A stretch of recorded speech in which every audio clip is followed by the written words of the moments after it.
Madam வணக்கம் madam. வணக்கம் sir. Madam இன்னைக்கு வந்து ஒரு முக்கியமான ஒரு தகவல் ஒண்ணு இருக்கு. அதாவது வந்து பார்த்தீங்கன்னா, இந்த கவின் அ கொலை வழக்குல வந்து நீங்க வந்து ஆல்ரெடி சொல்லியிருந்தீங்க. அதாவது நெல்லையில வந்து இது மாரி ஜாதிய மோதல், அதுவும் அறிவால் கலாச்சாரம் அதிகமா இருக்கு. இத தடுக்கிறதுக்கு என்ன பண்ணலாம் அப்படின்னு கேட்கும்போது வந்து நீங்க சொல்லியிருந்தீங்க, இது மாரி அறிவால் வந்து ரொம்ப ஈஸியா எல்லா இடத்துலயும் நடமாடுது.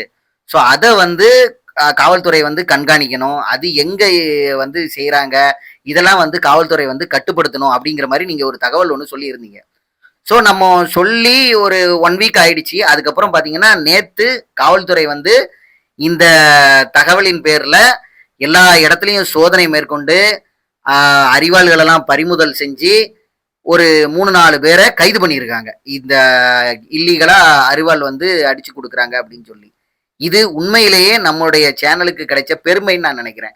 நீங்க உங்களுடைய கருத்த சொல்லுங்க மேடம். ஃபர்ஸ்ட் ஆஃப் ஆல் அனைவருக்கும் வணக்கம். எல்லாருக்கும் ரொம்ப நன்றி. நம்மளோட சேனலை வந்து சப்ஸ்கிரைப் பண்ணிருக்கீங்க. இன்னும் யாரெல்லாம் நம்மளோட சேனலை வந்து சப்ஸ்கிரைப் பண்ணாம பார்த்துட்டு இருக்கீங்களோ சப்ஸ்கிரைப் பண்ணிட்டு பாருங்க. ஓகேவா?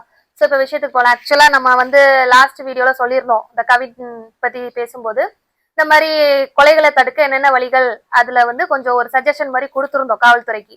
ஸோ நம்மளோட வீடியோவை பார்த்து அவங்க வந்து இந்த மாதிரி நடவடிக்கை மூலமா ஒரு ஒரு விஷயம் பண்ணியிருக்காங்க.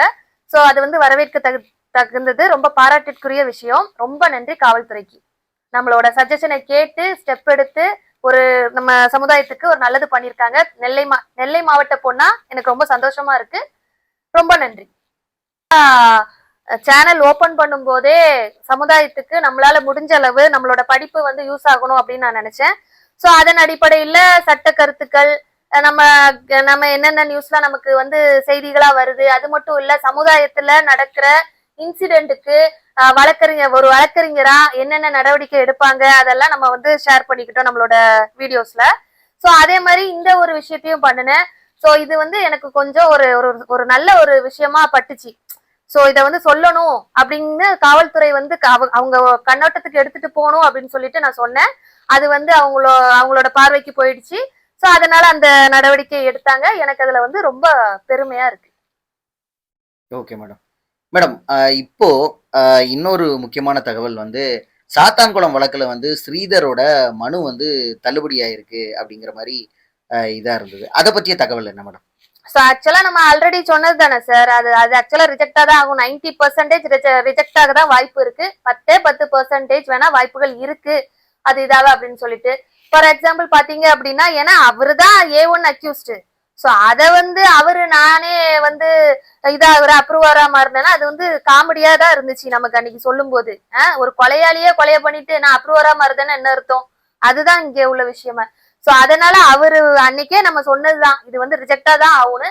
அதே மாதிரி மதிப்புக்குரிய நம்ம மதுரை உயர்நீதிமன்ற கிளை வந்து இதுக்கு வந்து ரிஜெக்ஷன் கொடுத்துட்டாங்க. அது மட்டும் இல்ல, அவருக்கு பெயிலுமே, ஸ்ரீதருக்கு பெயிலுமே அப்போஸ் பண்ணது இவங்கதான். அதுவும் யாரோட அடிப்படையிலனா நம்மளோட சிபிஐ அவர்களோட அடிப்படையில தான் இந்த மனு இப்ப ரிஜெக்ட் ஆயிருக்கு. சோ அவங்க வந்து சஜஸ்ட் பண்ணிருக்காங்க, இந்த மாதிரி இது பண்ணாதீங்க, ரிஜெக்ட் பண்ணுங்க. ஏன்னா இவருதான் A1 அக்யூஸ்ட் சிபிஐ தரப்புல இருந்து வெளியிட்டு இருக்காங்க. சோ அதனால இவரோட மனு வந்து இவர் வந்து இந்த கேஸ வந்து இழுத்தடிக்கிறதுக்காக தான் அந்த மாதிரி பண்ணிருக்காரா? ஆமா, அவர் தானே அவரோட கேஸ வாதாடி இருக்காரு. விட்னஸ் எல்லாம் அவர் தான் கிராஸ் பண்ணிருக்காரு. சோ அதனால நிறைய இது போட்டு இழுன்னு இழுத்திருக்காரு. ஒவ்வொரு விட்னஸையும் கிராஸ் பண்ணும்போது நிறைய டைம் டிலே ஆயிருக்கு இதுல. அது மட்டும் இல்ல, இந்த கேஸை எப்படியாவது இழுக்கணும்னு ஃபைனல் ஸ்டேஜுக்கு வரும்போது டக்குன்னு ஒரு பல்ட்டி அடிச்சு நான் அப்ரூவரா மாறுதேன், எனக்கு வந்து நீங்க எக்ஸ்கியூஸ் பண்ணுங்க அப்படின்னு சொல்லிட்டு ஒரு பெட்டிஷன் மாதிரி போட்டிருக்காரு. சோ அது ப்ளீடிங் பெட்டிஷன் போட்டிருக்காரு. சோ அதுல வந்து நம்மளோட மதுரை கிளை வந்து உயர்நீதிமன்றத்தின் மதுரை கிளை வந்து ரிஜெக்ட் பண்ணிருக்காங்க. Okay madam. இப்போ அதுவும் இல்லாம இந்த சாத்தான்குளம் கொலை வழக்குல வந்து பாத்தீங்கன்னா, இப்பவும் வந்து மனித உரிமை ஆர்வலர்கள் வந்து அதே சாத்தான்குளம் காவல் நிலையத்தை வந்து ஆய்வு பண்றதுக்காக போயிருக்காங்க. ஆனாலும் இந்த இந்த முறையும் சாத்தான்குளம் காவல் நிலையத்தில் உள்ள அதிகாரிகள் யாருமே வந்து சப்போர்ட் பண்ணலன்னு சொல்லி அவங்க ரொம்ப வருத்தப்பட்டு அறிவிச்சுட்டு போயிருக்காங்க. இத மாதிரி சாத்தான்குளம் இன்னும் அந்த பழைய நிலையில இருந்து திரும்பல அப்படிங்கிற மாதிரி. அதை பத்தி உங்களுடைய கருத்து என்ன மேடம்? அடிச்சு கொள்றவங்க எல்லாம் பாண்ட் கிரிமினல்ஸ். அவங்களெல்லாம் நம்ம எதுவுமே சட்டம் தான் திருத்தணும், நம்ம சொல்லி எந்த பிரயோஜனம் கிடையாது.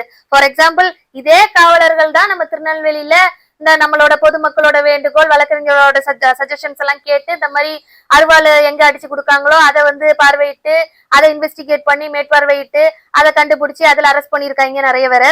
ஸோ அதெல்லாம் கொஞ்சம் எக்ஸ்ட்ரா எஃபர்ட் எடுத்து தான் அவங்க பண்ணியிருக்காங்க. நார்மலா எல்லாம் பண்ண முடியாது அந்த சர்ச் எல்லாம், இன்வெஸ்டிகேஷன்ஸ் அதை கண்டுபிடிக்கிறது எல்லாமே. ஸோ அந்த மாதிரி எக்ஸ்ட்ரா எஃபர்ட் எடுத்து நம்ம காவல்துறையினர் நெல்லையில உள்ளவங்க பண்ணியிருக்காங்க. ஸோ அது பெரிய விஷயம். இதே இது காவல்துறையினர் வந்து நல்லவங்களாவும் நிறைய பேர் இருக்காங்க, இந்த மாதிரி சமுதாயத்துக்காக நம்ம பாடுபடணும் அப்படின்னு சொல்லிட்டு. அதே இது சமுதாய மக்களை அடிச்சு கொல்றவங்களும் இருக்காங்க. ஸோ 2 வேரியேஷன்ஸ் இருக்கு. ஸோ இது இந்த அடிச்சு கொண்டவங்க எல்லாம் காவலர்கள்னு நம்ம சொல்ல முடியாது. அவங்க எல்லாம் தேர் பார்ன் கிரிமினல்ஸ். அவங்க வந்து என்னதான் யூனிஃபார்ம்ல இருந்து இந்த சம்பவத்தை நிகழ்த்தி இருந்தாலும் அவங்க வந்து கொலை பண்ணியிருக்காங்க. ஸோ அதனால அவங்க வந்து கிரிமினல்ஸ் தான். அதுக்கான சட்ட நடவடிக்கை வந்து நம்ம மதிப்பிற்குரிய நீதிமன்றம் வந்து நீதிபதி ஐயா அவர்கள் வந்து கொடுப்பாங்க அப்படின்னு எல்லாரும் நம்புவோம். ஸோ ஒட்டுமொத்த காவல்துறையும் நம்ம சொல்ல முடியாது. ஸோ இங்க பாதி அங்க பாதி நல்லவங்க இருந்தா இல்ல கெட்டவங்களும் இருக்காங்க. ஸோ இவங்க பண்ணிட்டாங்கன்னு அவங்களெல்லாம் கெட்டவங்களும் சொல்ல முடியாது, ஒரு குரூப் பண்ணிச்சுன்னு இவங்களெல்லாம் நல்லவங்களும் சொல்ல முடியாது. ஸோ அந்த மாதிரி வேரியேஷன்ஸ் நிறைய இருக்கு. அதுவும் இல்லாம இந்த சாத்தான்குளம் கொலை வழக்கு எதனால வந்து இவ்வளவு நீண்ட காலமா இழுத்துக்கிட்டு இருக்கு? ஆக்சுவலா பாத்தீங்கன்னா நம்மளோட நீதிபதி வந்து டிரான்ஸ்பர்ல போயிருக்காங்க. ஸோ இப்போ புது நீதிபதி அவர்கள் வந்திருக்காங்க. ஸோ இவ்வளவு நாளும் அவங்க செக் பண்ண விஷயங்கள் எல்லாம் இவங்க திருப்பி ரீலுக் எடுப்பாங்க எல்லாத்தையும். ஃபார் எக்ஸாம்பிள் இப்போ ஒரு 10 பாயிண்ட் செக் பாயிண்ட்ஸ் இருக்குன்னா அவங்க வந்து கரெக்டா ப்ராப்பரா ஒரு 4-5 டிக் பண்ணி விட்டுருந்தாங்கன்னா இவங்க வந்து அதுல இருந்து கண்டினியூ பண்ண மாட்டாங்க. ஃபர்ஸ்ட்ல இருந்தே இவங்க ப்ராப்பர் செக் பண்ணுவாங்க. ஏன்னா அப்பதான் அந்த கேஸோட ப்ராப்பர் அண்டர்ஸ்டாண்டிங் அவங்களுக்கு கிடைக்கும். ஸோ அதன் அடிப்படையில அந்த கேஸ் வந்து கொஞ்சம் டிலே ஆயிருக்கு. ஆனா ஃபைனல் ஸ்டேஜ நெருங்குது. ஆக்சுவலா இப்போ for example witness trial final hearing வர வந்துடுச்சு இந்த வழக்கு. ஸோ சீக்கிரமா முடிஞ்சு ஒரு நல்ல தீர்ப்பு வரும். மேடம், இவ்வளவு நேரம் பயனுள்ள தகவல்களை பகிர்ந்துக்கிட்டீங்க. நன்றி மேடம். நன்றி சார்.